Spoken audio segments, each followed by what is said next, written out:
Hello friends, నా పేరు విష్ణువర్ధన్. మీరు చూస్తున్నారు స్మార్ట్ ఇన్ఫో. ఫ్రెండ్స్, అందరికీ తెలుసు కదా, వ్యవసాయం మన భారతదేశానికి వెన్నెముక్క.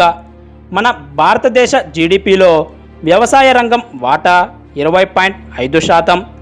ఇంకా మన భారతదేశ జనాభాలో దాదాపు 70% వ్యవసాయం మీదనే ఆధారపడుతున్నారు.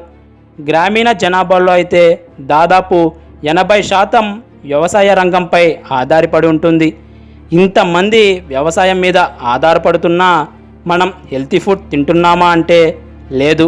మనం తినే ఆహారంని పెస్టిసైడ్స్, ఫర్టిలైజర్స్ అని కెమికల్స్తో నింపేస్తున్నాం. ఇవి బాడీలోకి పోవడం వల్ల చిన్న చిన్న దాంట్లకే యూత్ స్ట్రెస్ అయిపోవడం నుంచి క్యాన్సర్ వరకు కారణమవుతున్నాయి.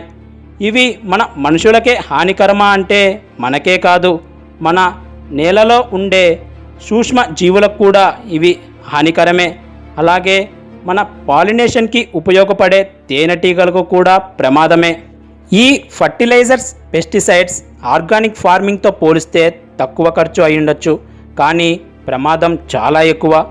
కాబట్టి మన వ్యవసాయంలో ఈ ఫర్టిలైజర్స్ అండ్ పెస్టిసైడ్స్ని వదిలేసి వాటి అవసరం లేకుండా వచ్చిన కొత్త టెక్నాలజీస్ని యూస్ చేసుకోవాలి. ఈ వీడియోలో మనం ఇజ్రాయిల్లో అతి తక్కువ ఖర్చుతో మనకు ఎంతగానో ఉపయోగపడే అగ్రికల్చర్ టెక్నాలజీస్లో కొన్నిటి గురించి చెప్పుకుందాం. ఇవి మన ఇండియాలో దొరకవు కదా, మనకెందుకు ఉపయోగం అనుకోకండి. ఇవి ఆల్రెడీ మన ఇండియాలోనే కాదు, మన తెలుగు రాష్ట్రాల్లో కూడా యూస్ చేస్తున్నారు.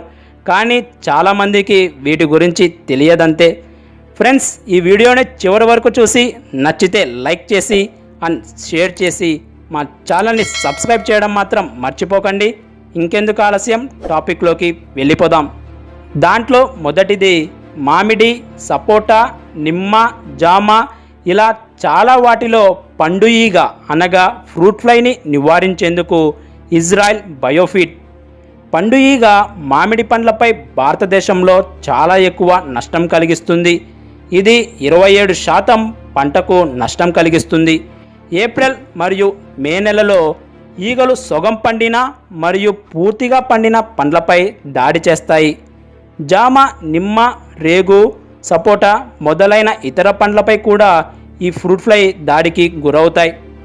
ఈ ఇజ్రాయెల్ తయారు చేసిన బయోఫిట్ పండ్లకు దూరంగా చెట్లకు కట్టి పెడతారు. దీంట్లో ఫ్రూట్ ఫ్లై తినే ఆహారం, అలాగే వాటిని ఆకర్షించేందుకు కొన్ని స్టిమ్యులెంట్స్, అలాగే అది చనిపోయేందుకు కెమికల్ కూడా ఉంటుంది.